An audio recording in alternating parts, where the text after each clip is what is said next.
I must admit, I was a little bit. I don't want to take anything away from Spurs because we know what Ange is like. But I was really disappointed with Newcastle. They look really shattered all over the pitch, and there's something wrong with Eastic. I don't know what it is, but there's something not right with him at the moment. Well, I've got to say, I have got a fair degree of sympathy for Newcastle and Eddie Howe, the injuries and things like that I've got. I watched them over in Paris. I thought they were robbed. I thought they gave everything they had. Then they come back, and I thought they had a great level of performance against United. And to be honest with you, I don't know whether you agree or not, mate. I just think it's kind of caught up on them a little bit. Yeah. But that said, Eddie Howe will just since the weekend where they got a bit of going over at Spurs, he's got to get them regrouped. The fans will be massive for them tonight. I'm down there tonight. I'm looking forward to it. The fans will be massive for them. The difference, Al, I think, in St James's Park tonight and Old Trafford last night, I think will be there and evident for everybody to see. Because I think Newcastle tonight, unlike United, will come flying out the traps.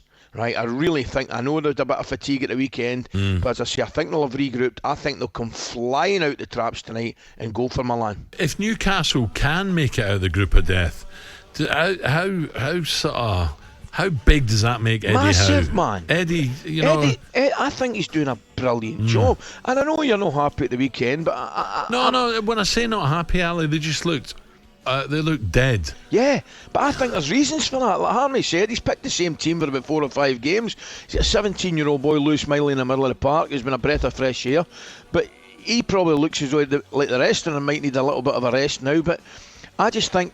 But the great thing about Newcastle, I keep saying it now, I'm speaking to the fans last week over in Paris, where they get robbed in the last minute with the penalties, But they're just delighted the way things are going. They've got their club back. And and the vast majority of them I was speaking to over there were like that. They said, look, it was never a penalty. We're disappointed, yes. Did we get robbed? Yes.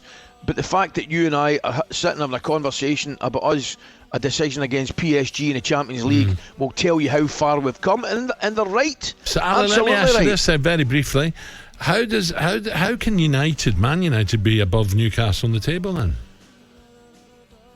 Well, in current form, it baffles me because they've had a reasonable start, United, in the league. You've got to say that. But in current form, looking at United's performances against Bournemouth, against Newcastle, and answer the question, I've got no idea because I watched Newcastle play Manchester United. Newcastle were light years ahead of them. So, yeah, unanswerable question for me. But you've got to say, in current form, I don't think it'll stay that way for long. TalkSPORT Breakfast with Alan Brazil, Thursday and Friday morning, 6 till 10, on AM, on DAB, via the TalkSPORT app and on your smart